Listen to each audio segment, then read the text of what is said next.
So you want to talk about disturbing weeb shit? If you want to talk disturbing weeb shit, I'm your man. Okay, real quick before the start of the video, quick disclaimer.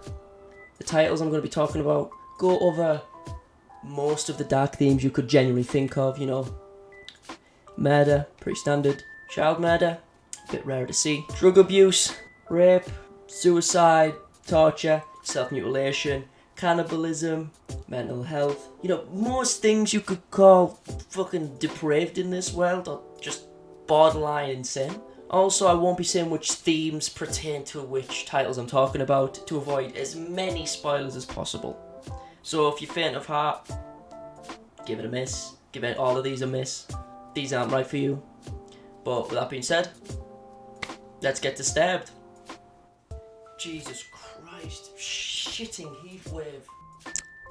Well, hello. Finally awake. Since you're here, I can probably guess that you clicked on this video because you want to find out more about some of the more disturbing weeb stuff in the world. Or maybe you just bored as hell during all this self-isolation stuff and accidentally clicked on the video. Or maybe you just wanted to see if you knew about everything on this list. But don't worry, if you watch / read / play any of the titles on this short list of some of my favourite titles, you'll get at least one shiver down your spine, or at least one bout of nihilism and a yearning for death. And just so you know, I haven't picked the most well-known shows, games / manga, whatever the fuck, but they aren't the most obscure things in the world either. So if you know all of them, feel free to let me know how much of a normie I am in the comments. Also, real quick, before I get into these, you may have probably noticed from the thumbnail that all of these aren't anime.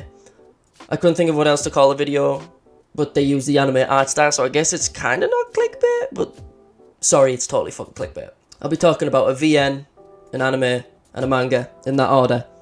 And I also made sure not to include stories that aren't disturbed and shocking simply for the sake of it, without any good plot or anything like that, like the fucking King's Game animation, which is just more laughable than anything.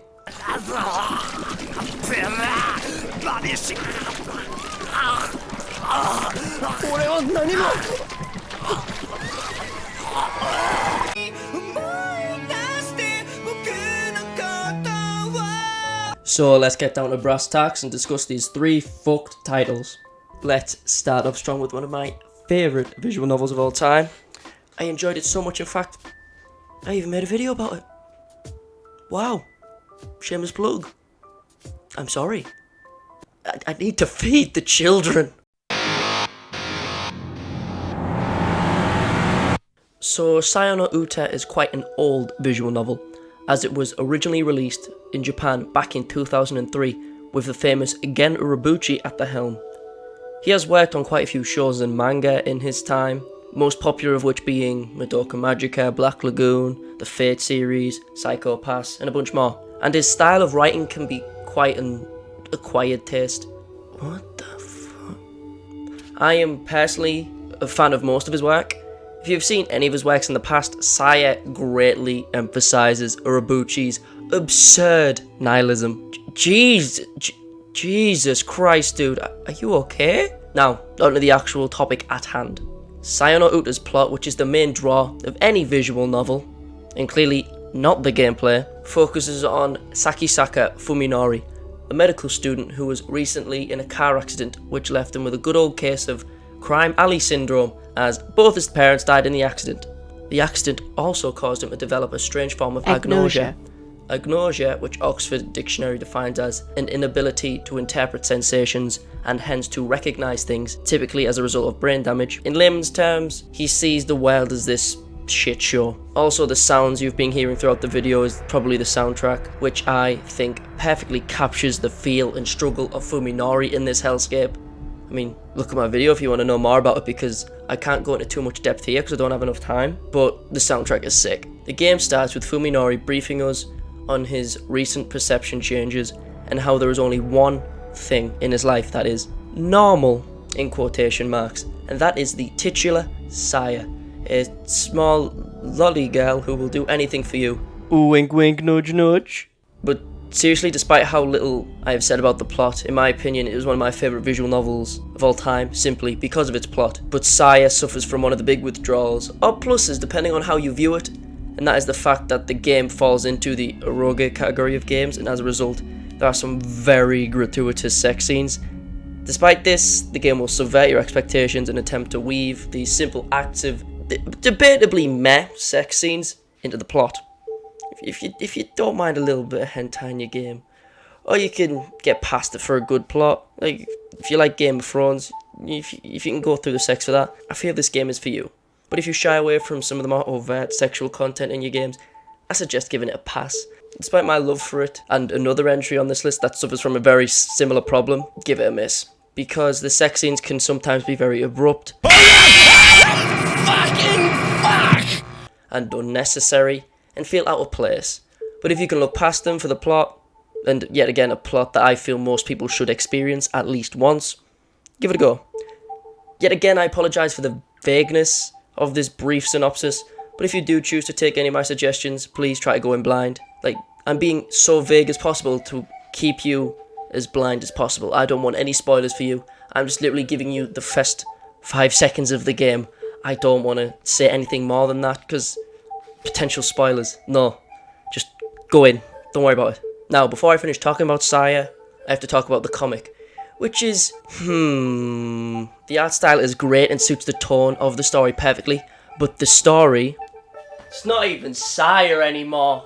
The story was changed drastically in an attempt to get it more of a Western appeal, and as a result, it makes some characters more sympathetic, makes Fuminori's agnosia more of an on and off situation instead of a, never-ending nightmare of pain and nihilism. But as a result of the westernization, Fuminori is now called Josh.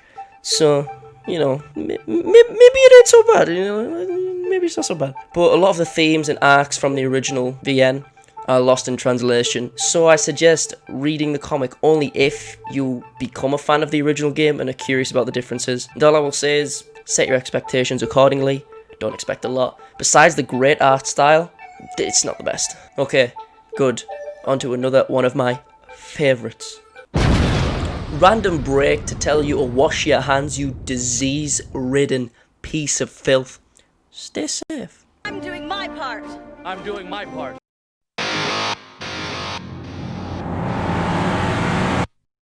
Higashi No Naka no Koroni.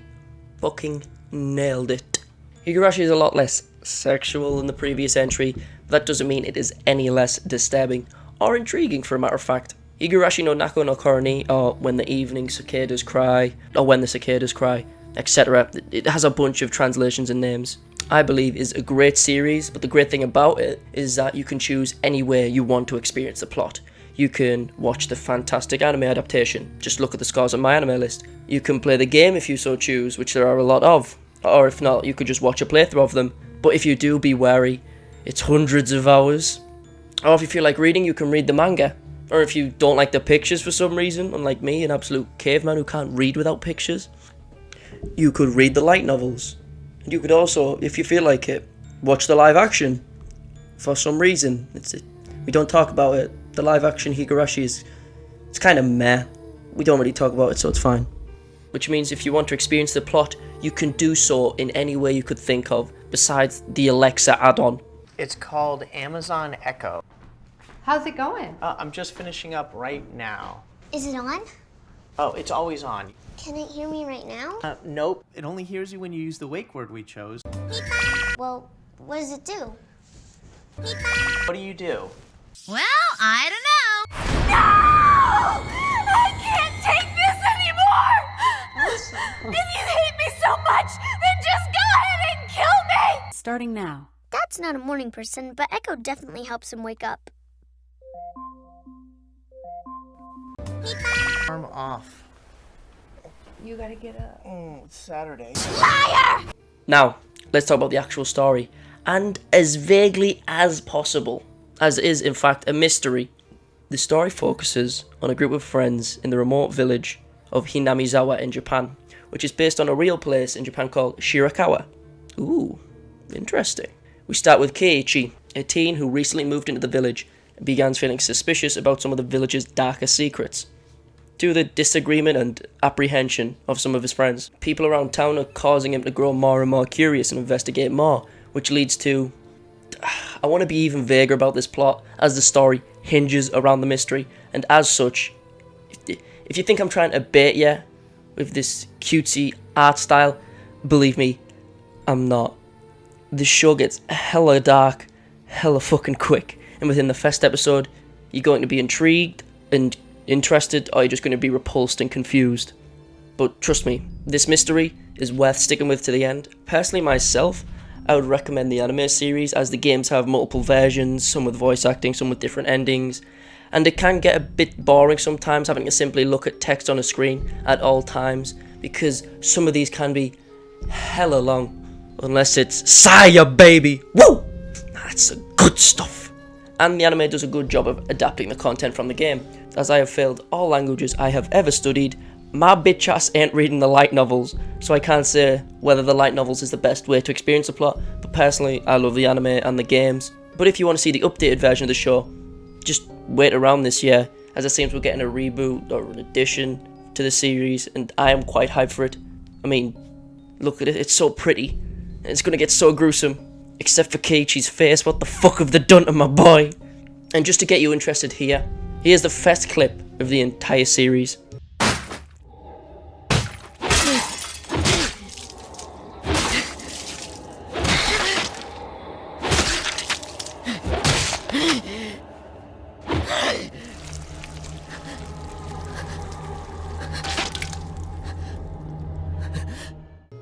By the way, something quick before I move on to the next title. A good thing about Higashi is that it isn't just a 12-episode seasonal anime. There are 2 decently sized seasons, a few OVAs, so there's a whole lot of Higashi if you become a fan. Now, on to the next title.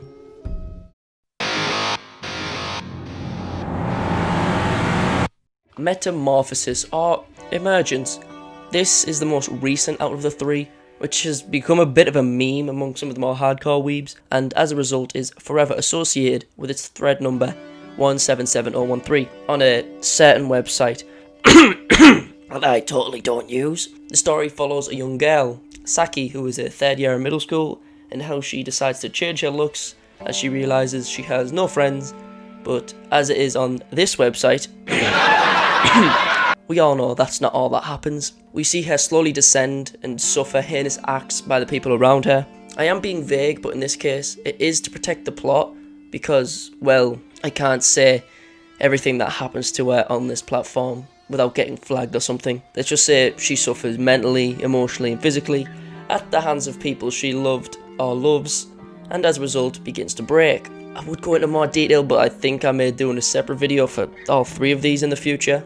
But out of these 3 plots, I believe this one seems the most realistic in a sense, and as a result feels very down to earth and gritty, even as if this story could be happening to someone around you, and it makes you feel genuinely disturbed and sympathetic towards Saki.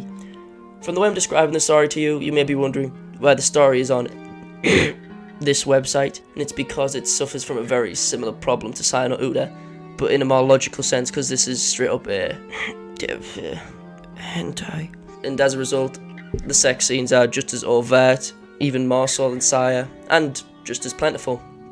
I mean, this is straight up a but given the story's subject matter and objective seriousness, while some, not all, of Saya's sex scenes can be played off for laughs due to how sudden and jarring they can be, the same can't be said for in this. They genuinely make you feel wrong and disgusted due to the fact that we see Saki get older and struggle with life and her hardships, and we can see why these situations are wrong. Out of the 3, this story to me seems the most well known, and for good reason. The story is shocking and can make you feel disgusted, and it can even break your heart due to see her life grow and eventually crumble. It can be disgusting, disturbing, and really goddamn depressing, but I would be lying if I said I wasn't invested. But saying this must mean I love the story, right? Kinda. While both Higashi and Saya are like top 10s, Emergence is like top 100s, 200s, like, but that doesn't mean the subject matter doesn't fucking rock me like prime Mike Tyson. My only real gripe is a problem I have with a lot of media I consume, which is when random civilians act like utter sociopaths just to carry on the plot, which happens a lot in at weeb shit. But besides that, the groundedness, the plot feels very real to me, as I've seen friends go down similar paths, and it's, you know, obviously not to this level, but I don't know. Makes it feel as if the situation in the story is very much like The Strangers. Remember that movie? Well, the original one, the good one, where the crux of the plot just feels like it's simply started due to bad luck, wrong place, wrong time sort of story, which is why I find it so disturbing, and it makes it feel more real to me, which is the same with Emergence. To read this, you gotta open up an incognito tab first though, because you don't want anyone knowing you were looking this up. P.S. As this is technically a kind of a manga, but not really. If you know anyone who's ever spanked the monkey to this, could you please send them to the asylum and suggest a lobotomy? Thank you.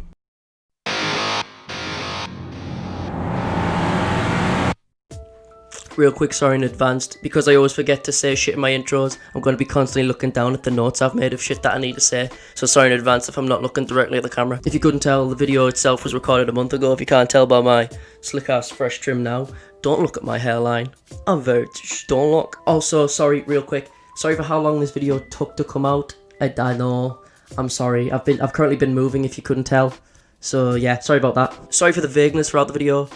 I try to be as vague as possible while also trying to give you a synopsis of the very early parts of the titles, because I want you to go in as blind as possible. I don't want to soil your first experience with the title. I just want you to go in blind, as blind as you can be, with me also introducing you to it. So yeah, sorry about that, but hopefully if you take the recommendation, you'll thank me or you'll appreciate it. Sorry this video isn't as long as the other videos I've made, like the Siren or the horror video. I wanted to try something different and, you know, show the love, spread the love of things I enjoy. Yeah, I mean, Higashi, fucking boom, Psionic Attack, boom, Emergence, decent, it's okay. Sorry for reading notes, I know I'm looking down, I need to stop, but I'm sorry. If you decided to take any of these recommendations, first of all, thank you for doing so. It touches me, it really does. And let me know in the comments if you did, because I'd love to talk about these titles with you. I'm a huge fan of most of them. I mean, I really love Saya and Higashi, like they're fucking god tier, bro. Yeah, if you take any of those recommendations, please let me know, like, because that would make me super stoked. If you knew all of these titles, let me know in the comments as well, because if you do, fucking nice, dude. Veteran weeb. And also, let me know if you want me to introduce you to some other disturbing weeb shit, because I've got some bangers to talk about, and you know, I've been around, dude. If you want me to talk about any anime, movies, manga, visual novels, games, fighting games, anything horror, anything Lovecraftian, let me know. I'm down to talk about it. But not as my next video. My next video is going to be one of two things. I've got the two next videos planned out what they're going to be. A video on a VN called The Miskatonic, which is, you know, Lovecraftian. And the homies know I like my Lovecraft dog. The next video is either going to be about The Miskatonic or the Tokyo Ghoul Call to Exist game, because it is a waste of money. It pissed me off. One of the most laziest games I've ever seen on a franchise I really fucking love. Well, the manga more than the anime, for good reason. But after that, I'm not sure what to talk about at all. Should I do another disturbing anime list? Should I extend it and add more things to that list and shorten the things that I talk about? I don't know. Let me know what you thought. Now, time for the obligatory YouTube shtick, okay? Like, comment, subscribe, please. It makes my insides nice and goopy. Follow me on Twitch. I stream pretty much every day because of, you know, good old Rona. Well, even I did before then anyway, but that's besides the point. Despite the fact I said that, I won't be streaming for the next couple of days till about Sunday or Monday, because I'm visiting my family. That's why I edited the majority of this video in the past 2 days, because I'm going to visit my family because I'm currently at university. So, you know, I need to go see my dog. I need to see Teddy boy. Also, if you want to join #CoolerGang and you want to find out whenever I upload or go live on Twitch, or just want to talk about weeb shit with me, join the Discord, #CoolerGang. Join the in-betweeners, and if you enjoyed the video, please check out my other videos. I mean, if you enjoyed this one, you probably like those as well. It's also me being a fucking goofball. It will be greatly appreciated as well. Thank you for staying this far, by the way. Yeah, it's just me and you right now. But thank you for staying for so long. And if you do check out my other videos, you're a fucking handsome ass dude. But with that being said, toodles my doodles. I'll catch you in the next one, hopefully.